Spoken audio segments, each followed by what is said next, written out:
5 फरवरी के दिन सुबह एक प्रेमी जोड़ा अपने घर से बाइक के द्वारा प्रयागराज कुंभ में स्नान करने के लिए जाता है। जैसे ही 5 दिन का समय बीतता है, 5 दिन के बाद जो प्रेमी होता है, जो लड़का होता है, वो तो अपने घर वापस आ जाता है, पर उसके साथ में उसकी प्रेमिका नहीं होती। और जैसे ही उस लड़की की जो माँ होती है, वो देखती है कि उसकी बेटी अभी तक जो उस लड़के के साथ में स्नान करने के लिए गई थी, वो वापस नहीं आई है। तभी वह बूढ़ी औरत उस लड़के के पास में जा करके अपनी बेटी के बारे में जानकारी करने की कोशिश करती है। पर जो लड़का होता है, वो उस बूढ़ी औरत को, उस लड़की की मां को इस तरीके की जानकारी देता है जिसे सुन करके जो वो बूढ़ी औरत होती है, उसे ऐसा लगता है कि आखिरकार उसकी बेटी के साथ में कुछ अनहोनी हुई है, कुछ गलत हुआ है। तभी वह पुलिस के पास ये मदद मांगने के लिए पहुंच जाती है कि उसकी जो बेटी है, वो 5 दिन से स्नान करने के लिए जो गई थी, जिस लड़के के साथ में गई थी, वो लड़का तो वापस आ गया, पर उसकी बेटी अभी तक वापस नहीं आई। तब जो पुलिस होती है, वो उस लड़की को ढूंढने की, तलाश करने की कोशिश करने लगती है और उसके बाद में उस लड़के को थाने पर बुलाती है और बुला करके उस लड़की के बारे में जानकारी करने की कोशिश करती है। तभी वो जो लड़का होता है, वो पुलिस को जो जानकारी देता है, जिसे सुन करके पुलिस भी हैरान हो जाती है। उसके पैरों के नीचे की जमीन खिसक जाती है और जितने लोगों को इस बारे में मालूम पड़ता है, वो लोग भी सोचने में मजबूर हो जाते हैं। तो आखिरकार इस घटना में ऐसा क्या होता है, उन दोनों प्रेमी जोड़े के साथ में ऐसी कौन सी घटना घटती है जिसकी वजह से जो वो लड़की है, वो मेले में ही रह जाती है। यह सब जानने के लिए इस कहानी को लास्ट तक जरूर सुनें। दोस्तों, यह कहानी आप लोगों को, हमारे नौजवान नवयुवक भाई बहनों को बहुत ही अच्छी सीख देने वाली है। और इस कहानी को सुनाने का उद्देश्य किसी को ठेस पहुंचाना नहीं है, किसी को दुख पहुंचाना नहीं है, बल्कि आप लोगों को सजग करना है, सतर्क करना है। तो आदाब, नमस्कार, सत श्री अकाल, मैं सागर पटेल।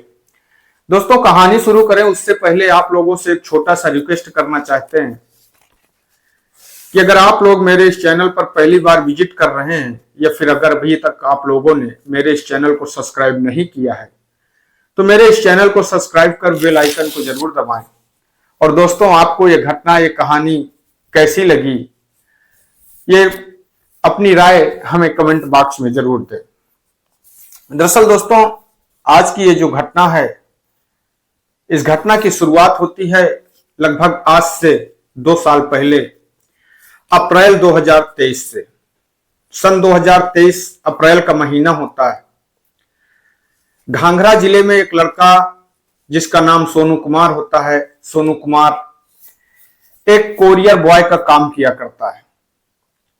और उसी घाघरा की एक जगह पड़ती है बनालात, और उस जगह पर एक लड़की जिसका नाम होता है अनविका कुमारी, जो कि अनविका कुमारी अपनी मां के साथ में रहा करती है।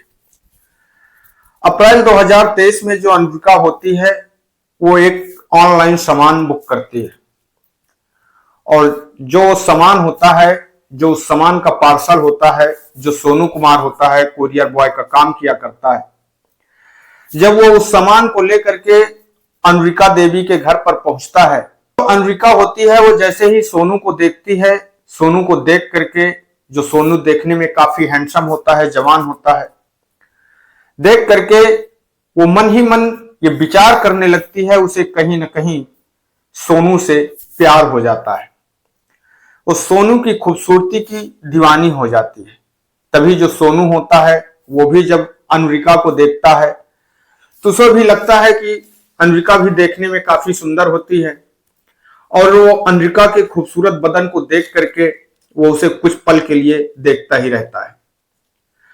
उसके बाद में अब उन दोनों के बीच में ये जो सिलसिला होता है ये धीरे धीरे चालू होता है। तभी जो अनरिका देवी होती है, जब भी कोई ऑनलाइन सामान बुक करती है, क्योंकि अब जो सोनू होता है वो उस क्षेत्र में पार्सल का काम किया करता है, तब सोनू उस लड़की के घर पर सामान देने के लिए, पार्सल देने के लिए पहुंच जाया करता है। तभी ये दोनों एक दूसरे से बातचीत करने लगते हैं और उसी बातचीत के दरमियान अब ये दोनों एक दूसरे का नंबर भी आदान प्रदान कर लेते हैं।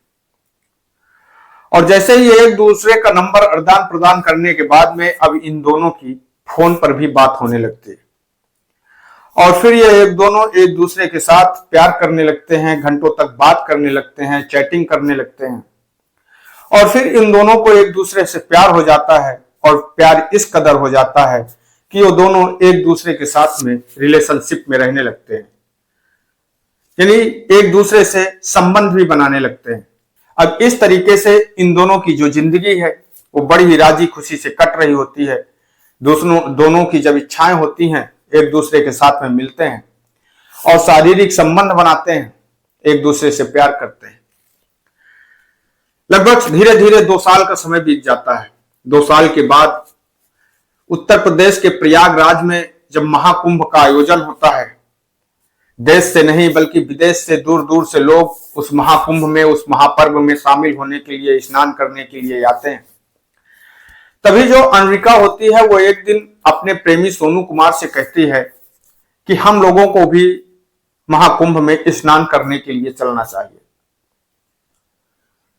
तब जो सोनू कुमार होता है, 5 फरवरी के दिन जो सोनू होता है वो अपनी प्रेमिका अनरिका कुमारी को अपने साथ बाइक में लेकर के प्रयागराज के महाकुंभ में स्नान करने के लिए निकल पड़ता है।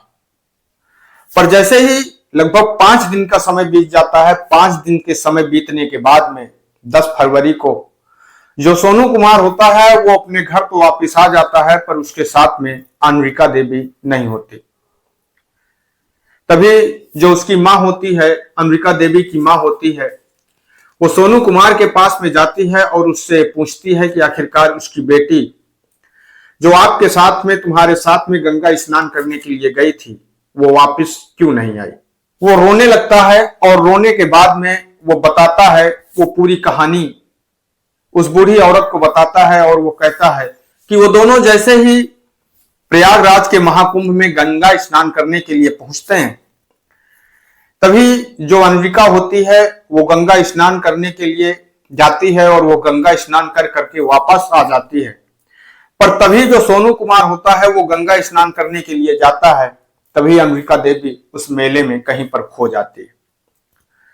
वो 4 से 5 दिन तक उसे ढूंढने की बहुत कोशिश करता है, बहुत तलाश करता है, पर उसका कोई सुराग नहीं मिलता और वो थक हार करके वापिस आ जाता है। जैसे ही जो अनरिका की मां होती है वो सोनू कुमार के द्वारा इन बातों को सुनती है, उसका भी रो रो करके बुरा हाल हो जाता है, वो परेशान हो जाती है, क्योंकि उसकी वो एक इकलौती संतान होती है, उसका वही एक बुढ़ापे का सहारा होती है। पर तभी उसे कुछ ऐसा लगता है कि कहीं ऐसा तो नहीं है कि हमारी बेटी के साथ में कुछ गलत हुआ हो। तभी वो बिशुनपुर थाना पहुंच जाती है और बिशुनपुर थाने में पहुंच करके पुलिस को यह सूचना देती है, जानकारी देती है कि उसकी बेटी अनरिका देवी जो अपने प्रेमी सोनू कुमार के साथ प्रयागराज के महाकुंभ में स्नान करने के लिए गई थी, पर सोनू कुमार तो 5 दिन के बाद वापस आ गया, पर उसकी बेटी आज तक अभी वापस नहीं आई है। जैसे ही पुलिस इस बात को सुनती है, उसकी बेटी की गुमशुदगी की रिपोर्ट को दर्ज करती है और दर्ज करने के बाद में अब उस बेटी की तलाश में लग जाती है और इसके लिए सबसे पहले पुलिस सोनू कुमार को थाने बुलाती है और थाने बुला करके उससे पूछताछ करती है। तब जो सोनू कुमार होता है वो पुलिस को बताता है कि साहब, उसकी जो प्रेमिका है वो मेले में कहीं पर खो गई है। वो 5 दिन तक उसे बहुत ज्यादा ढूंढने का प्रयास किया, तलाश की, पर उसकी कहीं सूचना नहीं मिली। तब वो थक हार करके अपने घर वापस आ गया। पुलिस को सोनू की बातों पर विश्वास नहीं होता। पुलिस अब और शक्ति के साथ सोनू से पूछताछ करती है। और जब पुलिस शक्ति के साथ सोनू के साथ पूछताछ करती है और पुलिस सोनू के साथ शक्ति से पेश आती है, तब सोनू होता है वो सच बता देता है, सच कबूल कर लेता है। और दोस्तों, ऐसा सच जिसे सुन करके वहां पर बैठा सारा पुलिस स्टाफ जिसके पैरों के नीचे की जमीन खिसक जाती है। और जब इस बारे में लोगों को पता लगता है तो लोग भी हैरान हो जाते हैं। दरअसल दोस्तों, जो सोनू कुमार होता है वो पुलिस को बताता है कि साहब, वो सोनू अनविका कुमारी से प्यार करता था, उसके साथ में उसके शारीरिक संबंध बनते थे, वो दोनों एक दूसरे के साथ रिलेशनशिप में रहते थे। पर दरअसल सोनू कुमार जो होता है वो अनविका से कभी शादी करना ही नहीं चाहता था। और जो अनविका होती है वो सोनू के ऊपर बार बार शादी करने का दबाव बना रही होती है। तभी जो सोनू होता है, जब एक दिन अनविका कुमारी सोनू से प्रयागराज कुंभ में स्नान करने के लिए कहती है, तब सोनू के मन में यह विचार आता है कि उसके लिए इससे अच्छा मौका कोई और नहीं है। और तभी वह अपनी प्रेमिका सोनू कुमारी को अपने साथ बाइक में लेकर के वो प्रयागराज के कुंभ में स्नान करने के लिए निकल पड़ता है। पर जैसे ही वो डेहरी के पास में पहुंचता है, डेहरी एक जगह पड़ती है, उस डेहरी के पास में पहुंचता है, तभी जो सोनू कुमारी होती है उसे वॉशरूम जाना होता है। और वो सोनू कुमार से कहती है कि उसे वॉशरूम जाना है, इसलिए वो बाइक को यहीं पर रोक ले, क्योंकि वहां पर थोड़े से झाड़ियां होती हैं, जंगल होता है।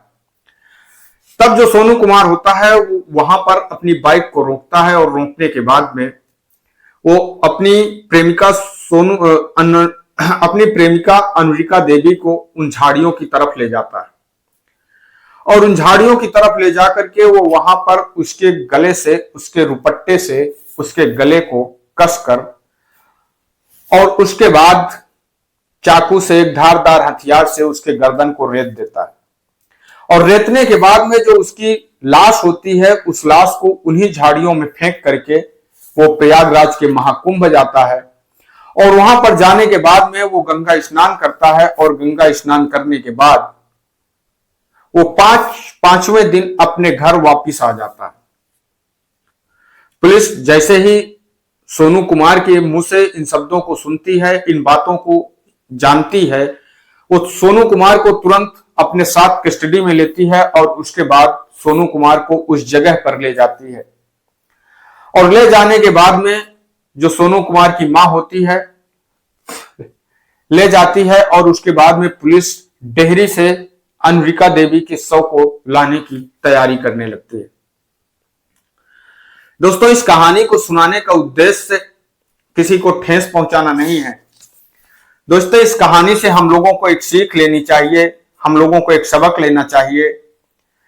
आज के नौजवान, नवयुवक, हमारे भाई बहन, बहुत सारे लोग ऐसे प्रेम में, ऐसे प्रेम जाल में फंस जाते हैं, ऐसे प्रेम के बहकावे में आ जाते हैं जिससे वो सही और गलत का फैसला नहीं कर पाते हैं। और उसके बाद उनके साथ कुछ ऐसी अनहोनी हो जाती है, ऐसी घटनाएं घट जाती हैं जिसकी वजह से वो तो अपने जीवन से हाथ धो ही लेते हैं और साथ में जो उनका परिवार होता है वो उनके लिए तड़पता रहता है। तो दोस्तों, इस कहानी को सुनाने का उद्देश्य किसी को ठेस पहुंचाना नहीं है, किसी को दुख पहुंचाना नहीं है, बल्कि आप लोगों को सजग करना है, सतर्क करना है। मैं आपका दोस्त सागर पटेल इन्हीं शब्दों के साथ में आपसे विदा लेते हैं। कल फिर मिलेंगे किसी एक नई कहानी के साथ में, किसी एक नई सच्ची घटना के साथ में। तब तक के लिए नमस्कार, जय हिंद, जय भारत।